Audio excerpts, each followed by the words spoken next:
An important food, a healthy food, and a basic food that can be served in more than 100 different ways. No magic and no miracles, it's against the rules.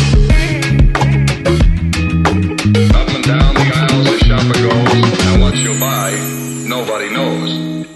Hello and welcome to the Fat for Weight Loss show. My name is Aaron and I am your host for today's episode. If this is your first time listening to this podcast, let me introduce myself. Firstly, I am from Australia, if you hadn't already guessed from the accent, and I run a ketogenic food blog called Fat for Weight Loss, found at fatforweightloss.com.au. And the aim of this podcast is to dig into the world of nutrition, fitness, and everything in between.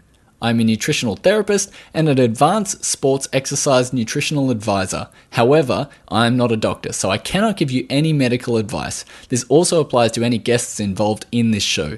Please make sure you consult your doctor before making any changes to your diet or medication. You can find me on YouTube, Facebook, and Instagram at Fat for Weight Loss for delicious keto recipes, meal plan videos, and drill-worthy food photography. So let's get right into it. My third guest on the podcast is Scott Crawford, and he's a 42-year-old husband of 17 years, father of 2 kids, and 2 rescue dogs.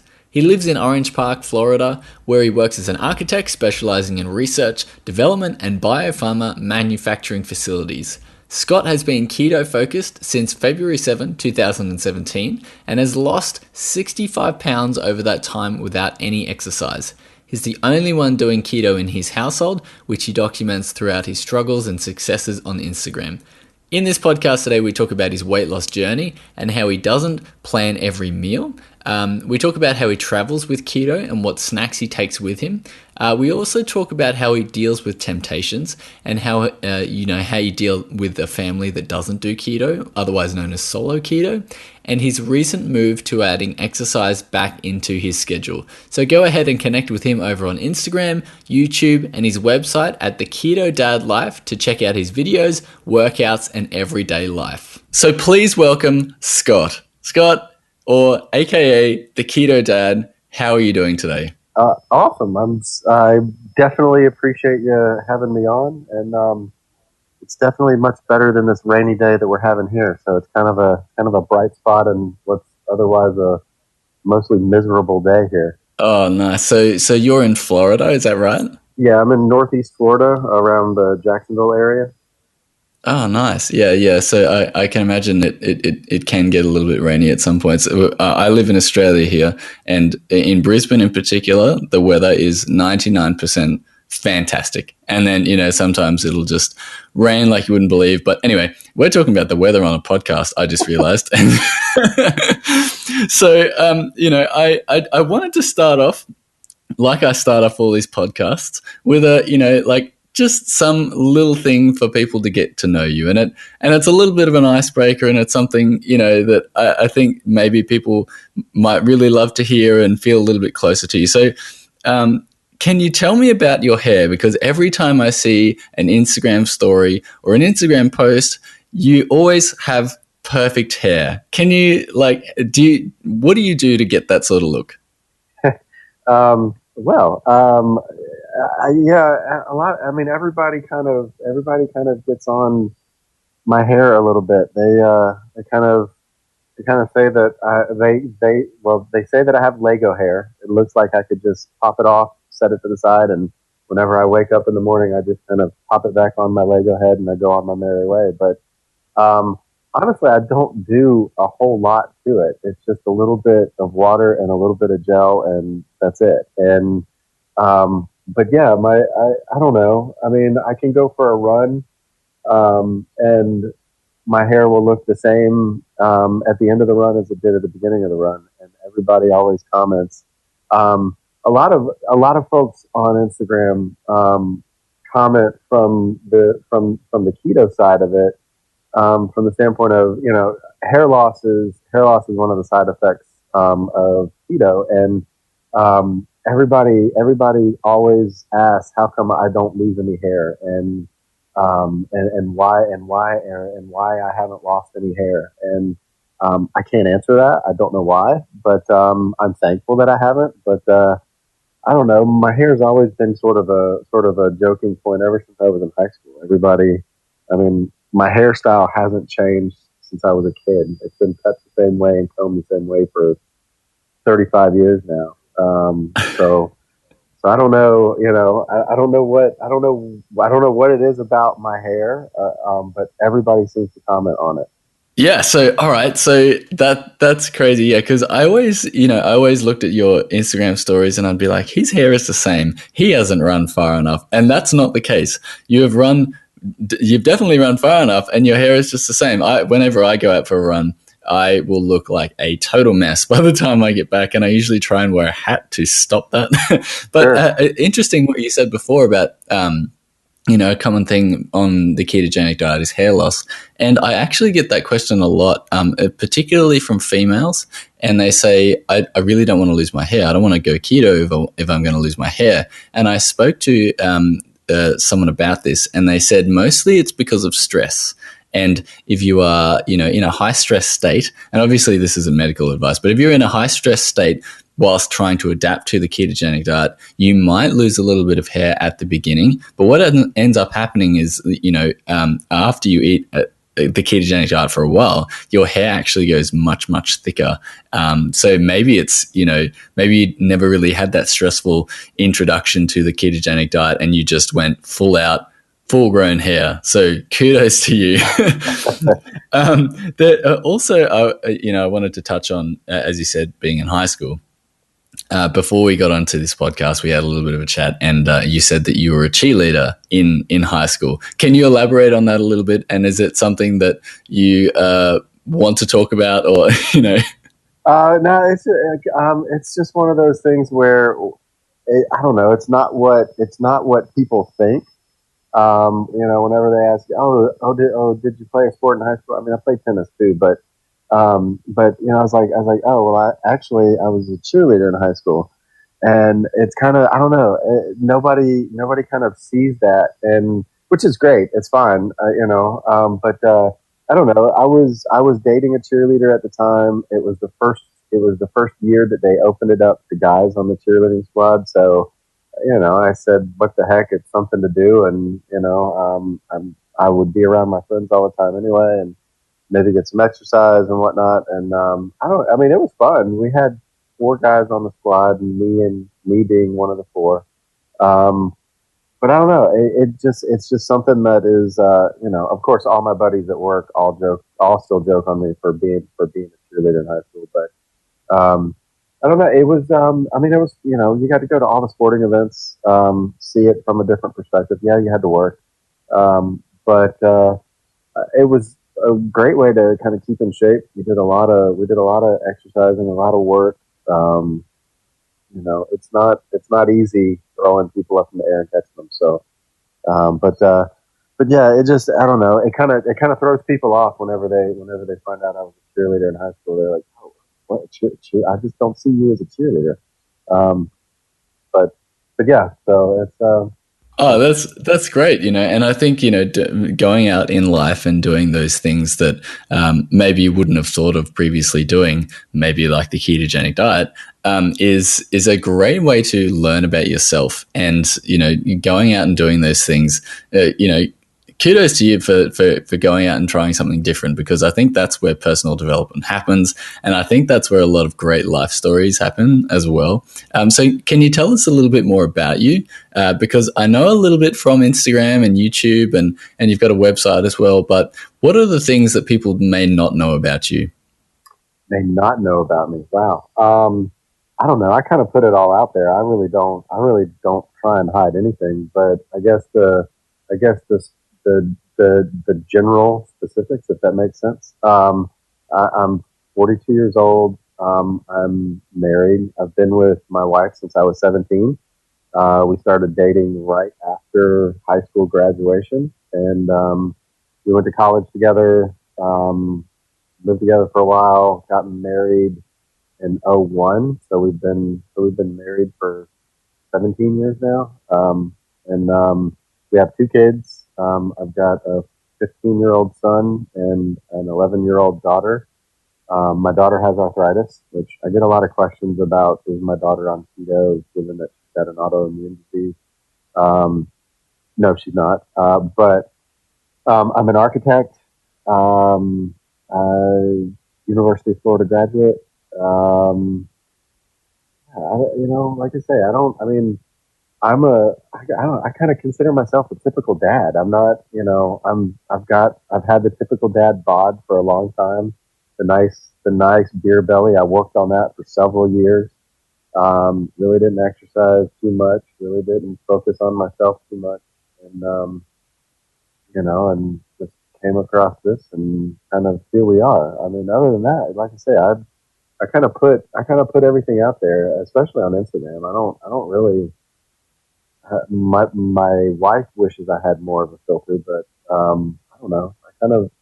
I kind of put it all out there. I mean, that's kind of the reason for my website being called the Keto Dad Life, and my YouTube channel being called that, just because it's more than just about me. It's kind of a dad doing keto and kind of what it's like, to be a dad doing keto. So, Oh, sorry. Yeah, it's really interesting, because Instagram is such a great community for that, where you can actually go out there and just, be yourself.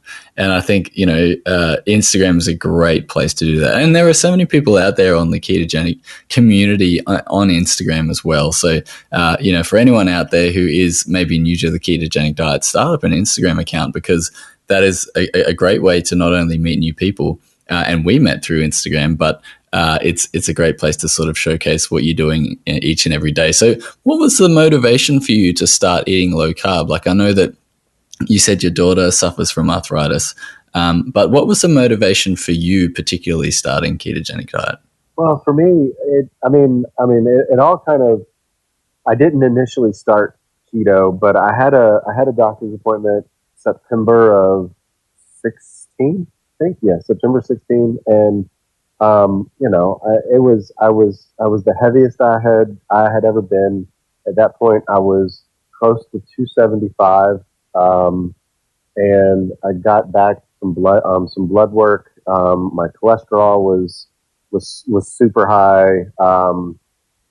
I had acid reflux. I most certainly had sleep apnea, even though it was undiagnosed. I just My heart rate was horrible. I was on blood pressure meds. My blood pressure was through the roof. And it's just, I don't know. It just kind of clicked at that point, at that meeting. Because months prior, a lot of people go through it. They get to a point that they don't fit in their clothes and be like, well, I'm just going to buy one. I'm just going to buy one pair of pants or a couple of shirts, and because this is the heaviest I'm getting, I'm going to do something about it. Well, I did that, through size after size after size, and I don't know. It just got to a point where I was like, I got to do something. I've got to change the way that I do things. So, my birthday is in November, and I was mentioning to my wife that I wanted a Fitbit, and um, you know, they were on sale or whatnot on Amazon at that point, like literally the weekend after my doctor's appointment, and she said, why don't you go ahead and get one? We'll just make it your birthday present if you're okay with that. So, oh, okay, sure.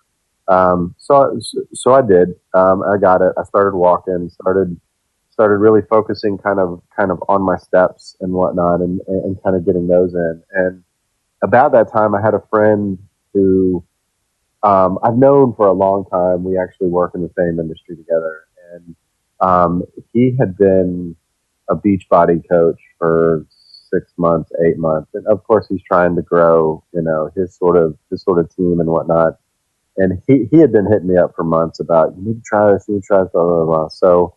I gave him a shot. I gave it a try, and for the months of pretty much October, November, and December, I was doing Beachbody stuff. I was traveling a lot at that point too, so it it it kind of fit, because I was traveling. I could stream workouts anywhere in my hotel room or whatever. But the problem was my diet. I wasn't really sort of committed to the diet, and I when my only time to work out, or exercise to just by myself is typically after my kids go to bed about 9 or 10 o'clock at night. Because I've also got 2 dogs. If I wake up early, the dogs go nuts. The dogs are up. When I wake up the wife.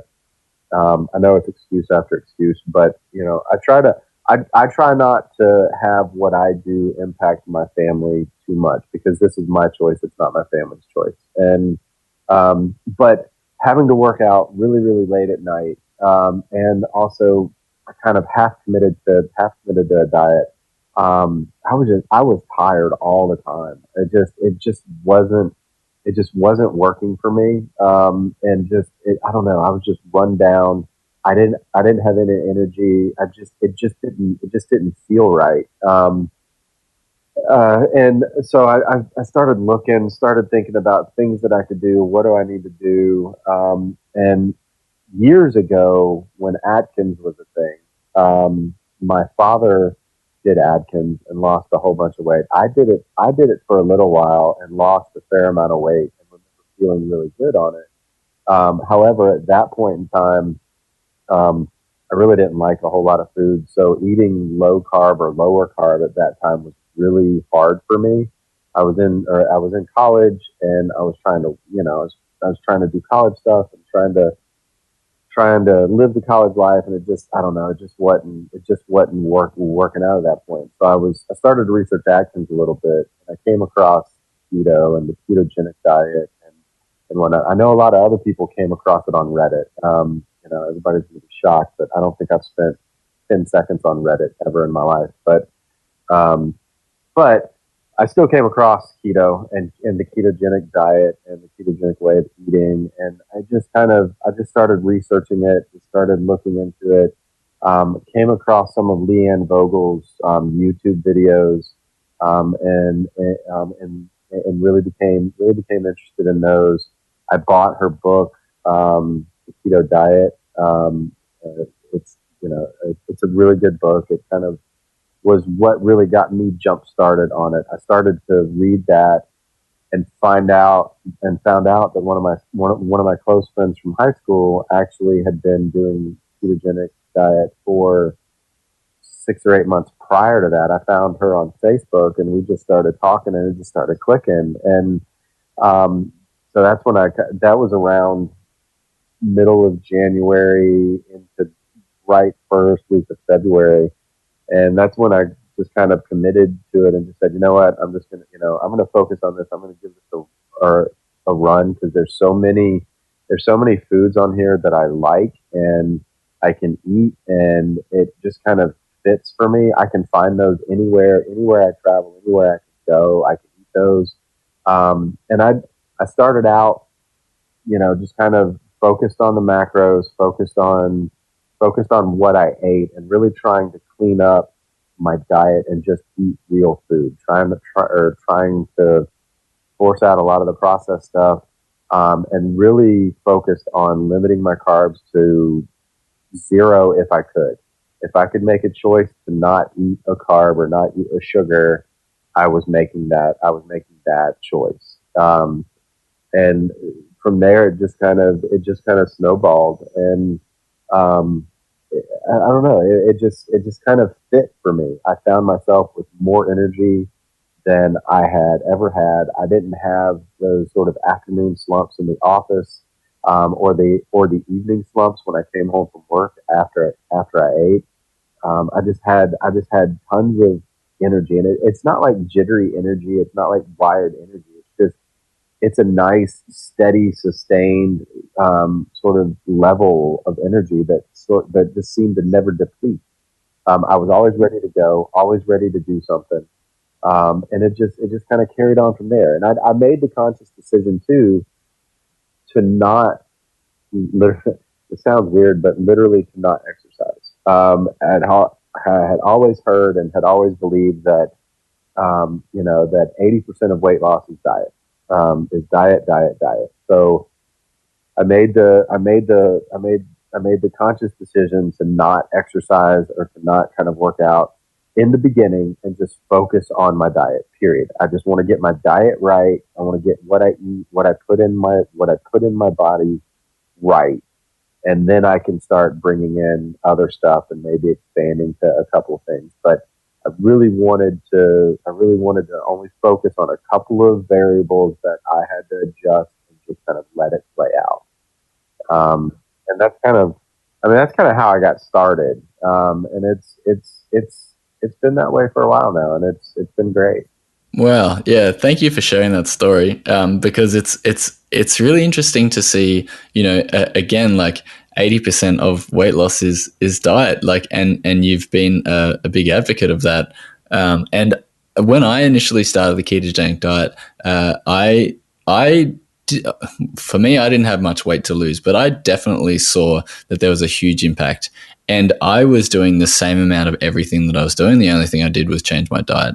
And again, like to showcase that in full effect, at the end of last year, I went over to Europe and I rode through Europe, and I wasn't following a ketogenic diet, but I was cycling, 130 Ks a day.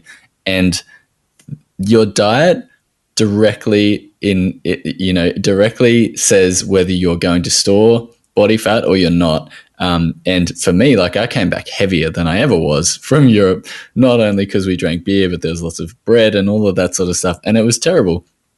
And it really showcased to me that, nutrition is close to 100% for those people who aren't doing exercise, of the full effect that you get from that. So yeah, it's really interesting to hear what you were saying. And Leanne Vogel and her Keto Diet book, that is a fantastic book as well. I read that a little while ago, and I totally agree with you on that one. How has your weight loss journey changed from when you started to sort of where you are now? Is there anything that you said you tried to eat zero carbs to start with, and I don't know whether that was to start with or a little way through, but a lot of people start off with the Atkins bars, or they try and do not real food, as you were saying. You try and make real food a priority for you. How has that changed over the past year or so that you've been doing keto? Sure. And when I said zero carb, it was more sort of a goal to eat as few carbs as possible. I've never really, there have been days that I've gone zero carb, but it hasn't been a focus per se. But yeah, over time, I started out weighing and measuring and keeping track of everything that I ate, because I needed to know kind of what I was eating, how much I was eating, and also I needed to know I needed to get a database in my head of kind of what the macros were on things that I liked and things that I ate, so that hopefully in some time that I wouldn't have to necessarily track as close or be sort of as diligent about every peanut that I ate, or every ounce of whatever I put in my mouth. And that's really kind of where it's gone for me. I've really sort of pushed into more sort of intuitive type eating, and really sort of focus on eating when I'm hungry, more so than eating because it's breakfast time, or eating by the clock. It's 12 o'clock, it's lunchtime. I need to eat something. Well, am I hungry? No. Well, then I don't need to eat anything. And I've really that's kind of really where I've evolved to, is really kind of, that sort of intuitive eating thing. I don't plan any of my meals. I never have. That shocks a lot of people. My problem is planning my meals, because I would always fail to do it. So then I would always think, oh, well, then the week is shot, and I would get in my head and just think, oh, well, I'll make sure to plan next Sunday, and for now I'm going to do whatever. And so switching to the ketogenic diet had to kind of fit my lifestyle, and that's one of the beauties of it for me, is that it is so flexible, and it is you can find something that fits the ketogenic diet anywhere, and you can find stuff everywhere. It's just a matter of being smart about it. One of the things that I had posted on my IG account, which I hadn't really thought of until I actually did it. I walked out of the house one morning and was going to work, and I saw that I had one avocado left, and I was like, oh, I need to eat that before it goes, before it goes bad. So I grabbed it and I took it to the office with me, and then I was thinking around lunchtime, I was getting hungry, and what am I going to do? I've got this avocado in here. I don't want to just eat an avocado. So at that time, I had come across McDonald's and ordering their breakfast sandwiches without a bun, and which is essentially an egg and a sausage patty. And I was just like, oh, well, I'll just bring it with me. I'll just eat it with that. So I literally brought an avocado to McDonald's, had a sausage and egg McMuffin without the muffin.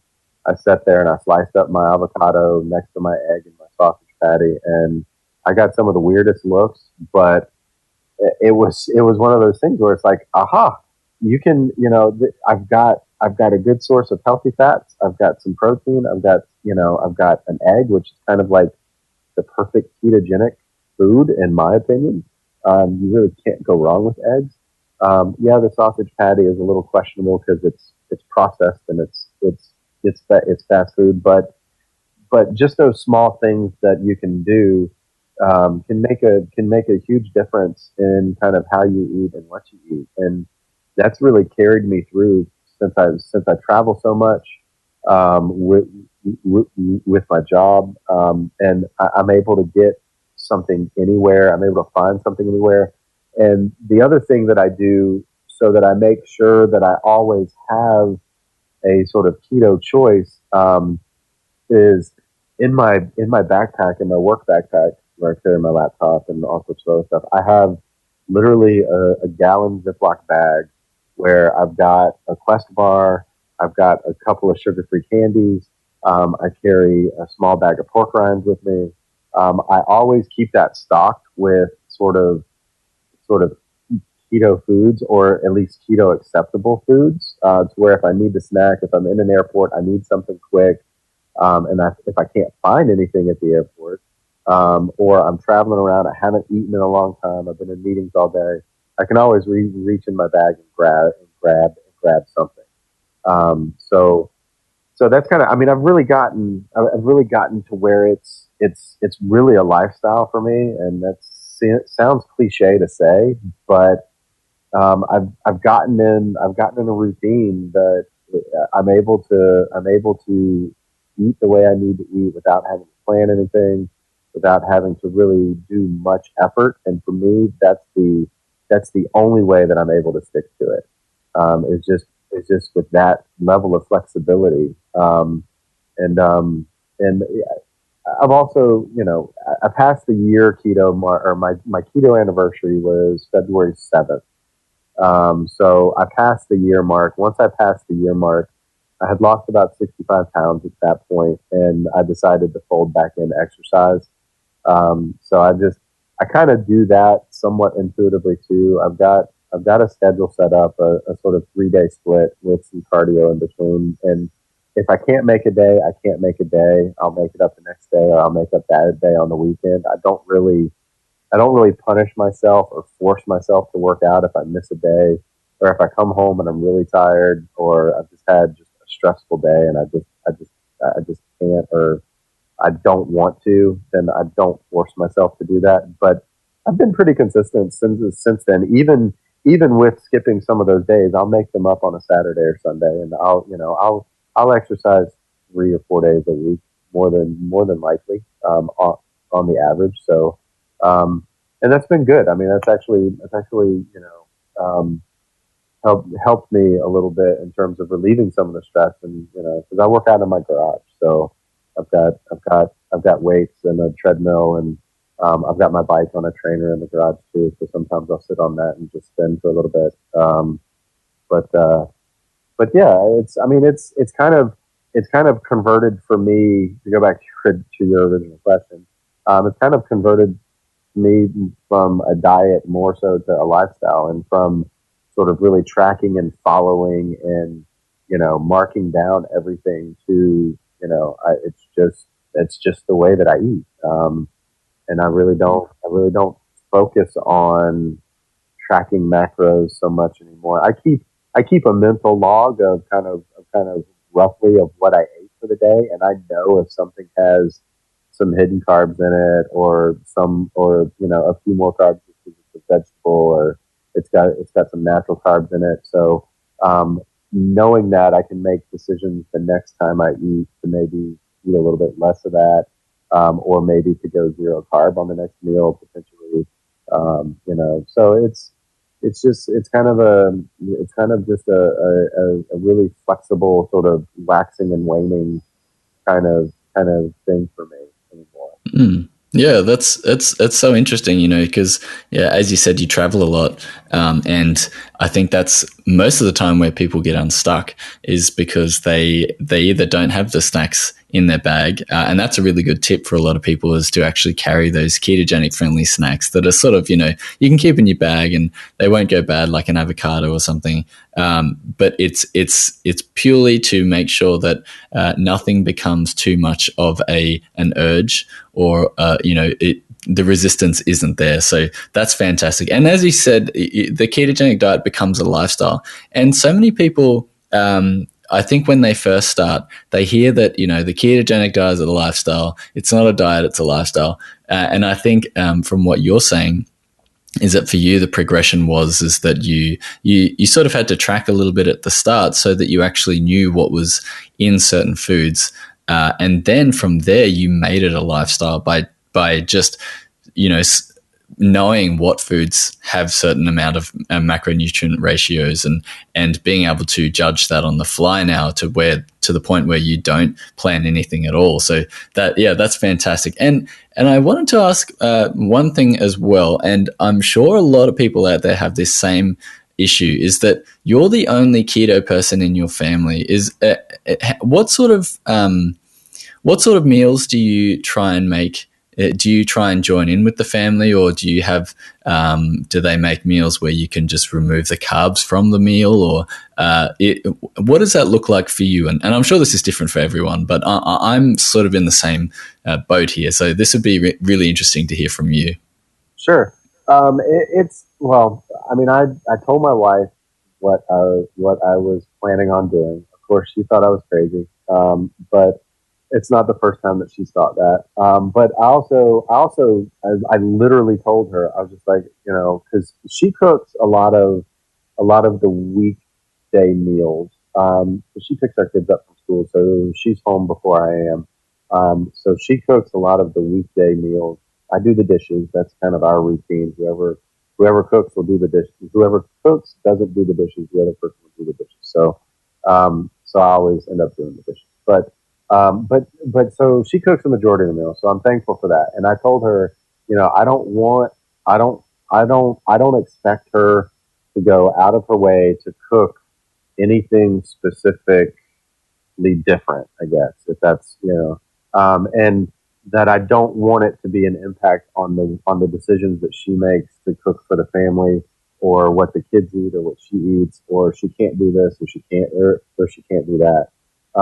Because this is my choice. This is what I'm choosing to do.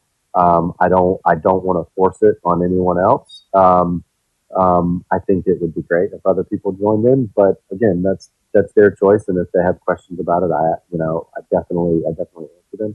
And my wife has come around a little bit. She's never giving up her potatoes there, but she could, we typically cook a protein and a couple of vegetables. And so, some of the proteins I'm able to eat.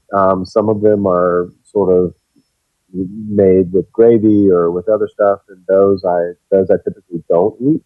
And on the ones that I can eat, I sit down with the family and I eat, dinner with the family just like every other night. I just don't get a couple of spoonfuls of corn or potatoes or rice or any of that stuff. I'll eat the green beans or the broccoli or whatever. And if it's chicken or fish or whatever she made, I can eat that. If it is made with gravy and I can't necessarily eat it, then I what I did for the longest time was I just scrambled up a few eggs for me just so that I could have that, and I could sit down at the table and eat dinner with the family. And I didn't seclude myself from anything. If the kids wanted eggs with their meal too, I would cook them for them too. But that was my sort of go-to if I couldn't or I didn't want to eat kind of what my wife cooked. Was I would just grab a couple of eggs, and that was the easiest thing in the world. Um, she since has been kind enough. I didn't specifically ask her, so she's been kind enough to where when she knows she's gonna make something with gravy in it or cook it in it, or we'll cook it in a gravy or whatever, she will typically leave out a piece of chicken or a piece of meat or beef from me on the side so that it doesn't get cooked in the gravy, and I can still eat the protein that she cooked. Um, and recently, I say recently, within the last several months, I guess, recently for me, but she's really gotten into some of the crock pot dishes and the one pot sort of keto dishes of cracked chicken or pesto chicken, or she also makes this sort of beef tip tomato and onion kind of thing in the crock pot that the kids eat over rice and she eats over rice, and I just eat it straight, or I'll eat it over cauliflower rice. And so it's just those little swaps. It's just those little things. It's not. I don't think you need to go out of your way to make it.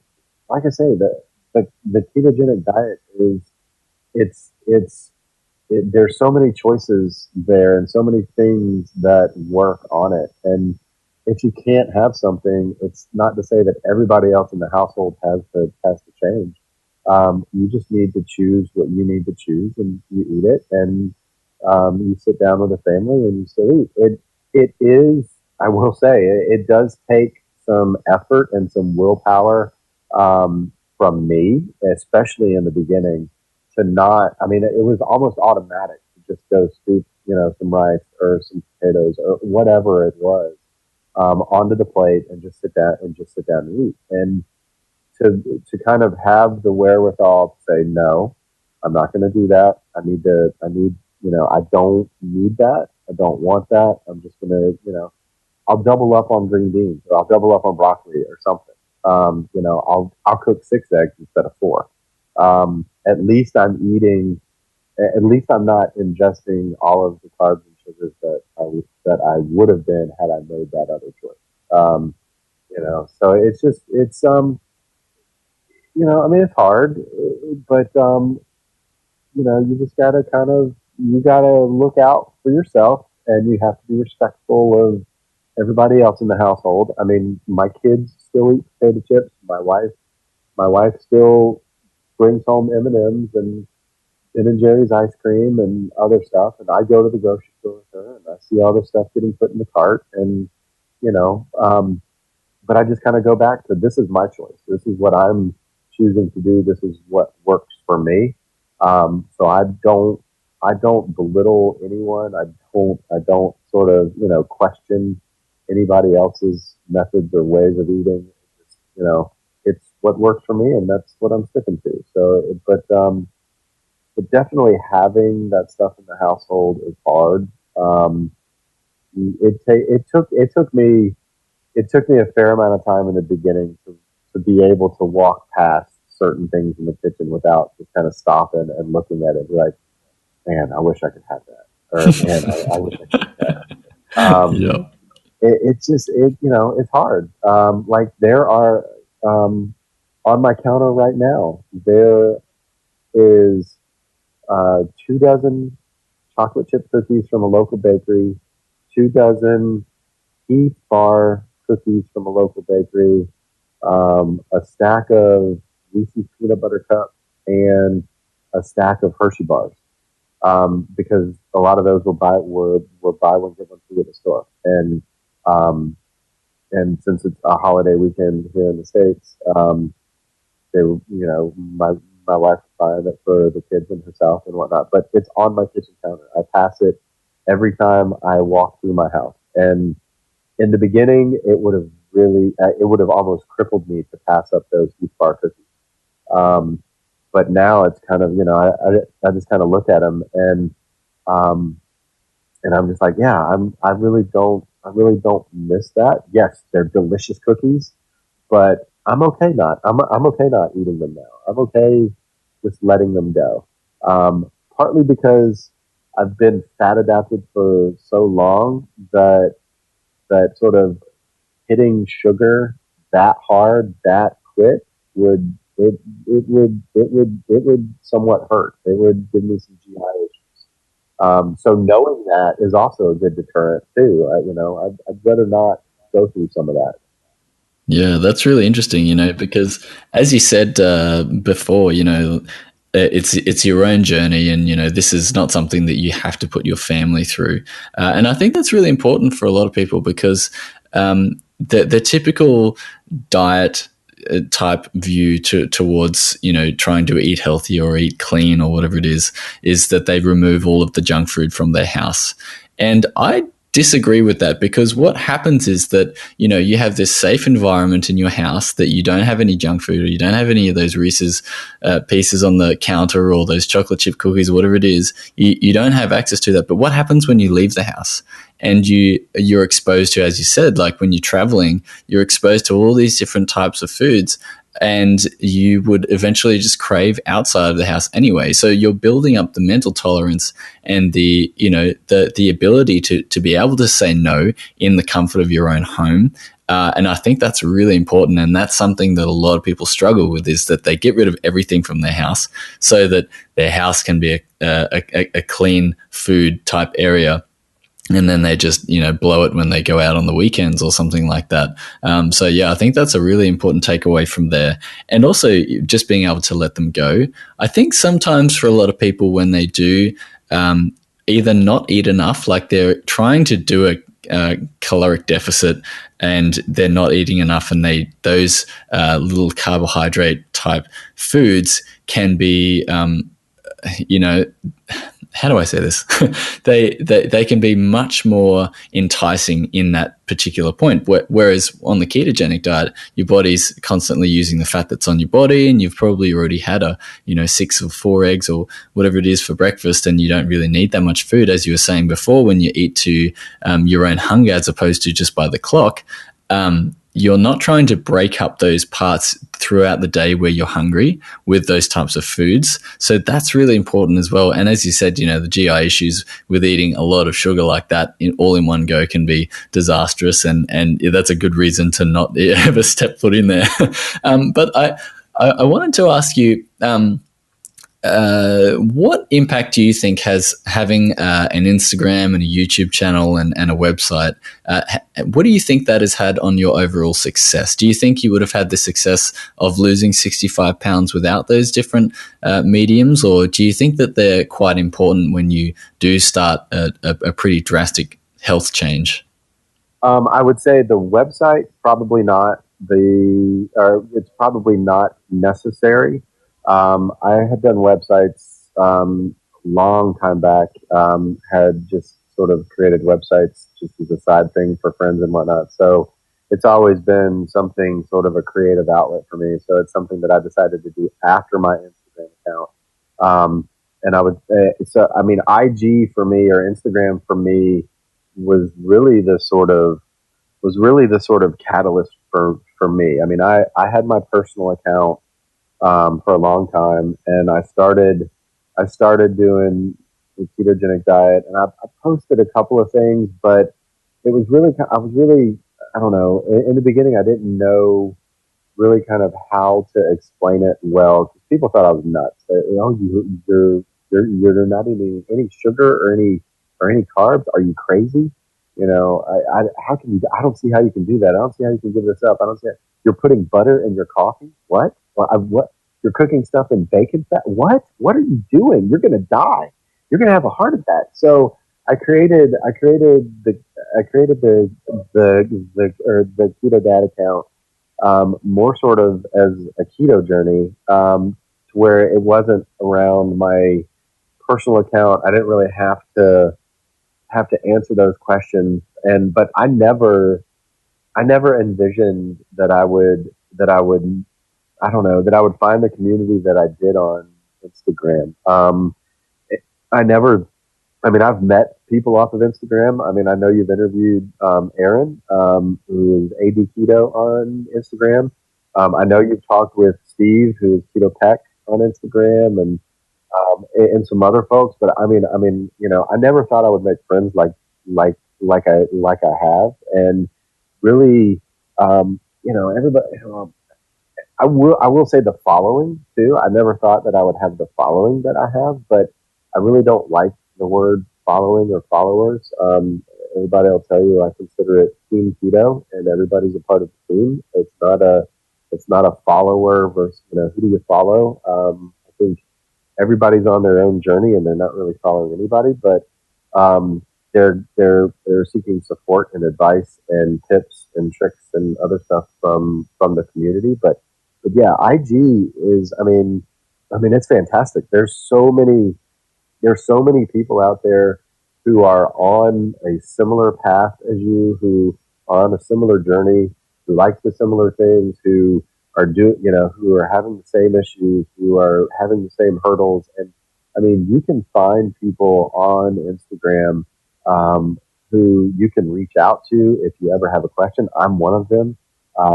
One of the highlights on my story is I challenge all of or anybody who follows my account to reach out and say hello, ask a question, just get involved with the community, because it's been such a benefit for me, and it's been such a benefit for a lot of people I know. It's just, I mean, just the resources that everyone shares and the links that they share, the posts of food. I wouldn't have come across a cheesecake recipe unless I came across your cheesecake recipe on Instagram, and um, and I made it, and it was fantastic. I ate the entire thing, um, which is good and bad. But yeah, it's just, I mean, I think Instagram is great. I've heard a lot of people say Reddit is essentially a really good database and resource as well. I like Instagram because I think it's more interactive for me, and it's more up my alley for sort of a creative outlet. Or posting pictures and posting videos and whatnot. I don't know. It's something that um, I had been involved with IG for a long time, and it's just something that I really like doing. And I really like seeing other people's posts and pictures and journeys and stories, and because it gives me a lot of great ideas of things that I can do. YouTube. YouTube's a phenomenal resource as well. Being a creator on YouTube is more sort of a personal thing. Again, it's just a creative outlet. I'm not as a regular poster as, or I don't. I need to be more judicious about uploading content. It's just the time it takes to create content and to create good content. I don't necessarily just want to put out content that other folks have put out. So it's not YouTube. YouTube as a creator for me isn't necessarily a contributor to my journey. YouTube as a consumer, for sure. Again, I came across Leanne Vogel's videos on there. Since then, it's been Dr. Berg, it's been yours, it's been Keto Connect. Um, it's been Goody Beats or Logan Delgado, Jason Whitrock. I mean, there just is a whole host of people on YouTube who also have Instagram presence as well. So I mean, I think from a resource standpoint, Instagram and YouTube are probably the best two. And I definitely don't think I would have been able to stick with um, this as long as I have without at least Instagram, and really YouTube. I guess it's really factored in because it's they're both great in their own way. To me, IG is more interactive than YouTube, because YouTube is leaving a comment and then waiting for sort of a response, whereas Instagram, you can direct message, you can post a picture, you can tag people, you can put a video up, a story, a poll, whatever. So it's a lot more interactive and sort of real-time interactive and real-time interaction than YouTube is. Yeah. Yeah, I totally agree. And if anyone is looking to follow the Keto Dad on Instagram, I'll put your handle in the show notes, and the link will take you straight there. So if you're looking to go and do that right now, definitely go and do that right now, and go and reach out to him and ask him a question about anything that you're struggling with the ketogenic diet, because I know that Instagram is such a great community, and for me, to see all of the photos out there of different types of food, that's really where the creative part is too, because not only are you sharing what you're eating, and but you also feel a little bit more normal.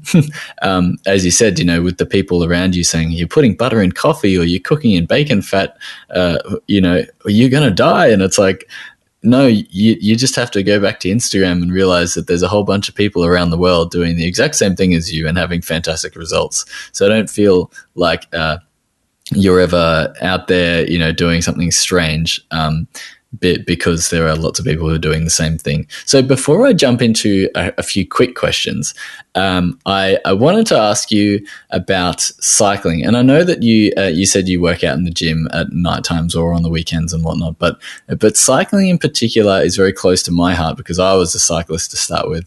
And can you tell us about some of the rides maybe that you've done as a cyclist, and maybe if you've done those in a ketogenic state, or is it something that you're working towards, or what does that look like for you? Sure. Cycling. I came across our company. We had a director of our company had multiple sclerosis and was very involved in the local MS society in Jacksonville, and they were putting together a team for the MS 150, the Multiple Sclerosis Society across, I think it's the world, but I'll say the U.S. They do a series of what they call MS 150 rides, and they are charity rides for the MS Society, and it started out as being a 150-mile bike ride over 2 days. At least ours, the one that I ride, the TGA Cycle to the Shore, is a 2-day event, and it leaves from TPC Sawgrass, rides down the coast of Florida to Daytona Beach, which is actually about 84 miles away. In the route that they take, you stay the night in Daytona Beach, and then wake up bright and early the next morning, and you ride 84 miles back. So it really turns out to be about 168 miles total ride. But our company was putting together a team, and I was kind of challenged to do it. And at that time, I was on the heavier side. I wasn't to my heaviest by any means, but I figured what the heck, that'll give me, it was 6 or 8 months out from that point, and I figured that would give me a good goal to focus on in order to exercise and whatnot. So I bought a little road bike off of eBay, a used road bike for a couple $100 at that point, and I started riding. And to me, being heavy, I couldn't run. It just really hurt to run. But sitting on a bike, I was able to roll and to ride on a bike much easier than I was running. And I found myself enjoying it a lot more than running, because getting out on the bike, I was riding, 10 or 12 miles at that point, just training. And it was all that I could do to ride 10 or 12 miles at a clip at that point. And but it was about an hour or whatnot. But it to me, it became very cathartic. And it was the place that I was out on my own with just me, myself, a nice, beautiful morning, because I typically would ride at safe light, at first light in the morning, when there aren't a lot of cars on the road. It's a cooler and whatnot. But it was just, I don't know. There was just something very peaceful about it. I, I didn't think about work. I didn't think about anything that stressed me out. I just enjoyed the ride, and just enjoyed the time of only focused on one thing and not having multiple things to do. So, and that first ride was in 2009, I think. And I was able to finish it. I trained all summer long. But I was able to finish that ride. It was hard. Don't get me wrong. 150 miles is not an easy thing to do. And it's intended to be hard, but I did that. And then, so at that point, I was kind of hooked. I enjoyed cycling. I tell everybody, I would rather ride 100 miles on my bicycle than to run 1 mile. It's just it's just more enjoyable to me. Um, but I mean, ever since then, I mean, I've done that ride every year, since then, and I start training for it. It's about this time. I really should start about March. I've done a couple of 30-mile rides so far, but now that I know that I can ride it and I've ridden it so many times, I know what to do to train. And last year actually was the first time that I rode it in a ketogenic state or a fat adapted state. That was it was a little tricky because I really didn't know what I was doing, too much, but I got some great advice from a couple of people on Instagram, and it wasn't a completely carb free ride, but they were very strategic, slow metabolizing carbs. I made my own trail mix, of cashews, pumpkin seeds, sunflower seeds, and I had some dried cherries in there too. And I carried that with me in my jersey, as well as a couple of Quest bars and stuff. But I also found some electrolyte tablets. If anyone on the ketogenic diet knows, electrolytes are super important, and super critical to your ketogenic journey. They kind of help keep everything balanced, and really kind of help you from going crazy. Because if your electrolytes get low, that's kind of no fun. It's no picnic. So, but I found some electrolyte tablets that, were extremely low in sugar. So I made sure to carry those because on the ride, it's a fully supported ride, but they put in full strength Gatorade and full strength Powerade, and they make it to about 1.5 times the intended recipe, such that they're sort of everybody's getting just a huge dose of sugar, and just sort of quick energy to continue you on or to help you on to the next rest stop or the next or the next water stop. So I made sure to carry my own electrolytes, and my own snacks, and I was able to do it last year, and I actually felt better last year than I think I really ever had on any previous ride. Granted, I think I was I think I was the lightest that I had ever done it too. So that kind of plays a role in it. But yeah, it's such a great ride. It's a great event. It's a great cause. And I look forward to it every year. So much so that I think 3 years ago, I took over the captain role in our company, and I'm now the captain of our team, in terms of getting our team together and, organizing our team and all that, and organizing training rides and stuff. It's just, I don't know, the bike for me has just become sort of, like I say, it's a getaway for me to get out on the saddle and just ride for a couple of hours, with my own thoughts, and just, I'm not on my phone. I'm not on any social media at that time. Of course, I'll take a picture for Instagram before and probably after, but on the ride, I really try not to be on anything and just enjoy the freedom of kind of not having to worry about anything for a little bit. And, I'm by no means the best cyclist or the fastest cyclist or, any of that. I still have the same bike that I bought off of eBay. I think I've replaced everything but the fork and frame on it. But, it's just one of those things where I don't know. I just enjoy it so much, and to me, you'll see you'll see my running posts, and I hashtag them. I still hate running, um, because I hate running with a passion. I do it, but I hate it.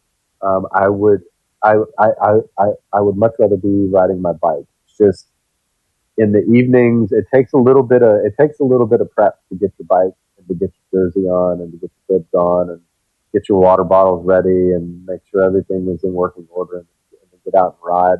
Anytime I ride, it's usually about a 3 hour event. It takes a little time, and so it takes a little bit of planning. Whereas running, I can kind of put on my shoes and I can go run 5K in about 35 minutes. And yes, I'm a slow runner, because I hate it so much. But it's a running's an easy thing to do during the week, whereas I try and ride on the weekend. So Yeah, I totally agree with everything you're saying there. Like, when I go out for a ride, and as you were saying before, it's sort of, you go into this meditation type state where you just have all this time to reflect on and think. And you're totally devoid of all social media and everything that's going to cause those little attention seeking type attitudes away from what you're actually doing. So there's something really special about just being on a bike and just putting one foot in front of the other. And I agree with you with running as well. Like, I'm training for a marathon, and I would much rather be riding. Seriously, like the amount of time to failure is much quicker when you're running, but for a lot of people, exercise is just being able to relieve stress. And if weight loss is maybe a little bit of a side benefit to doing a little bit of exercise, then that's perfect. And I think for most people, cycling is really good because it is low impact, and you don't have all of the injuries and all of that sort of stuff that comes with running, that is just inevitable with running. And so you're always trying to, fight these two things between running and injury. So, yeah, I totally agree that cycling is fantastic for that. And I'll leave the link in the show notes for anyone who lives in the area to do the MS 150. And I think, 150 miles for anyone who lives outside of America, I think that's about 250 kilometers around about. And so when you're saying 160 miles, that's probably 270 kilometers. So you're doing about 130 Ks a day, which is huge. And that is a big ride. So congratulations on being able to do that and doing it with the same bike. So that's great. I wanted to jump into a few quick questions. These are just rapid fire questions that, sort of just give the answer that first comes to your head. Okay. And then we might have a question at the end that might go into a little bit of tantalizing detail. But what is your favorite low carb or ketogenic food? That steak. That's the easiest thing. Steak. I could eat my weight in steak. And Steak. There's really no specific cut. It could be a ribeye, prime rib, New York strip, whatever. Just red meat grilled. It's fine. Yep, that is a favorite, and there's lots of different ways you can cook that as well. So, what is your least favorite low carb food? Maybe something that a lot of other people like that you just despise. I hate broccoli with a passion. Yeah, that's fair enough. Well, broccoli has a lot of what is it? Oxalates? No, there's something in it that, if you leave it for too long, especially when you cook broccoli and then you leave it for a little while, it can start to smell like off eggs. So for some people, that's terribly off-putting. So I totally understand where you're coming from with broccoli. What book or video has recently inspired you? Is there something that you've read recently that sort of, made you think a lot about what you're doing currently that you might want to be doing in the future? Or is there a video that's done the same thing? I got to think on that one for a little bit. It's supposed to be rapid fire. I haven't really read anything recently. Unfortunately, I'm not a big reader. I don't know. I mean, some of it is, I guess, it's gonna seem cliche to say it, but I think, I mean, really, I've it's been Instagram, I think, for me, and just getting more engaged with, with some of the people on Instagram. I get some great questions, and I get some great comments, and some of my friends or some of the people I follow on Instagram have been struggling a little bit with different life events, or different, wanting to eat, all the things and whatnot. And so it's just been interacting with them and just trying to be a support system on Instagram. That's really helped inspire me, sort of focus on what I'm doing, and, sort of reflect on what I used to do to answer some of the beginner questions, and sort of what I'm currently doing now, or just to kind of be there for some of the friends that I've made on Instagram. That's been the biggest sort of, I guess, inspirational thing. Yeah, that's really cool. And books and videos are one thing, but then, an entire social media platform also is like an extreme learning experience too. So I should add in learning experience in there as well, not just a book or a video. Sure. What's now? I know that on Instagram, and I've seen this before, that you do these little sing-alongs in the car on the way to work or on the way to wherever you're going. What sort of music have you been listening to recently? Recently, I've been listening to a rapper named Logic. My son actually asked. Logic and a couple other folks are going to be playing at a local sort of venue here in June. My son's birthday was at the beginning of May, and he asked for tickets to that concert. And so I had to check it out first, because I didn't know who Logic was several months ago. And so I had to check it out, and started listening to it, and actually have really become really fond um, of his music. And so yes, my son, we bought tickets. I'm taking my son to the concert in June. So to answer that question, if anybody had it, but it would be Logic, I think, and sort of the sort of entertainers that sort of are traveling with him, which I think one of them is Kyle, and the other one is NF.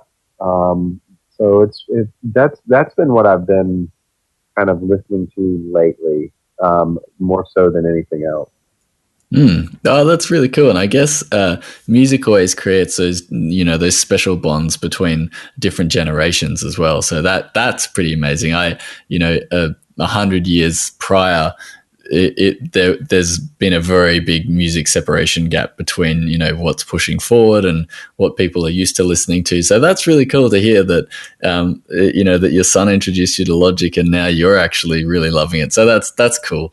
The last question and sort of goes into a little bit more of tantalizing detail area. But could you describe for people your favorite recipe? We're trying to make people drool here. But if there's anything that you can think of that, might make someone want to be able to make this keto recipe or this low carb recipe when they finish listening to this podcast. So yeah, go ahead. Wow, man, that's a tough challenge to make people drool with how I describe a recipe, because I guess I should start off with I'm a straightforward sort of cooker and eater. I really don't make a whole lot of recipes, but I guess for me, my favorite thing to eat, and one of the things that for me, there is nothing better than a perfectly cooked flank steak or skirt steak. I think it's one of the most underrated cuts of meat out there. You really don't find a lot of people using it, but it's highly marbled, and I don't know. For me, it's just a little bit of olive oil. Kind of rub it down with some olive oil, a little bit of pink Himalayan salt, kind of give that a good rub in, and some cracked black pepper. Make sure that it's coated on all sides. Throw it on a medium to medium high grill, and just kind of let it simmer and sizzle on one side for probably about 60 seconds, 90 seconds max, and then flip it and give it the same time frame, about a minute and a half, maybe 2 minutes at that point, and then pull it off and cut it across the grain. That way, it just kind of falls apart. All of that fat has had time to render, and I don't know. There's something about that cut of meat for me that does it every time. Anytime I see it, anytime I can get it, that's what I order. I order that over a ribeye. I order that over a New York strip. If it's cooked right and it's cut right, you just can't eat it. It's so good. Ooh, it sounds amazing. And for anyone listening, they're probably now wanting to go and get some flank and skirt steak and do exactly the same thing. So, yeah. So thank you so much for being on the podcast, Scott. It's been such a great interview, and so many great insights in there for people wanting to, maybe learn about how they travel with the ketogenic diet, or how doing a ketogenic diet in a family works for you. So where can people find you? I know that people can find you on your Instagram, but what's your Instagram handle and your website and your YouTube, so that people can just remember it and put it straight into their phones when they need to? Sure. Well, first off, thank you for having me. It's definitely been a pleasure from my side too.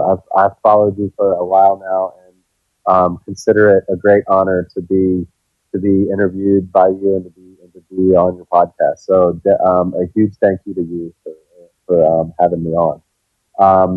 In terms of Instagram, I am at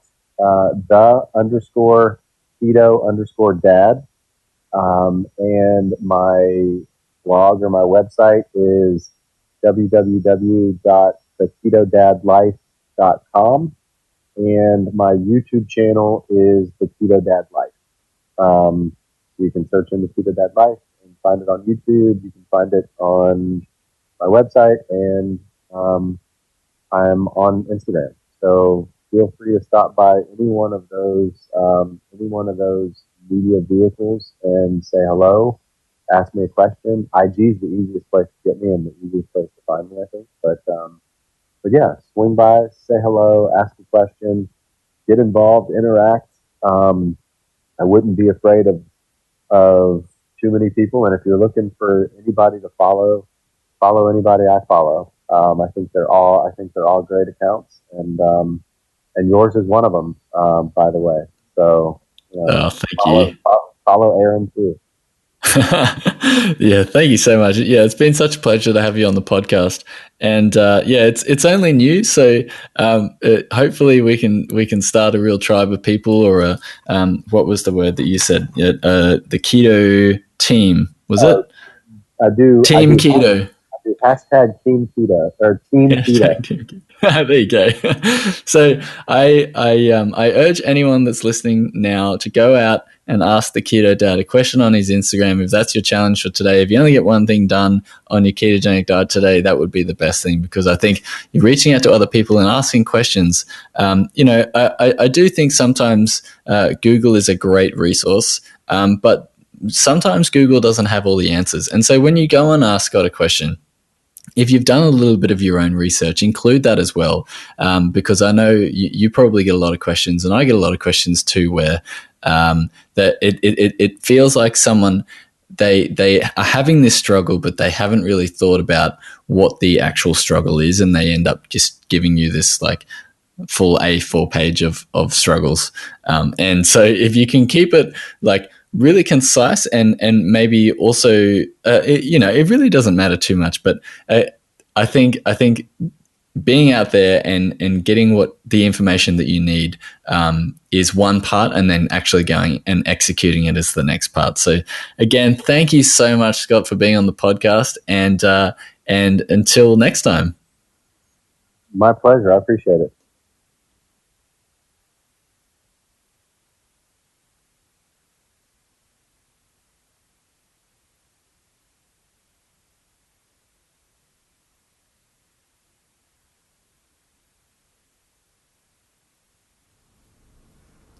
Thank you so much for listening. If you loved this podcast, make sure you hit subscribe to be notified next week when the podcast arrives. If you could do one small act of kindness for today, I would greatly appreciate a review from you. It's really easy and it allows me to keep making podcasts just like this one every week just for you. Head on over to fatforweightloss.com.au/podcasts for the latest updates and all the show notes. Until next week.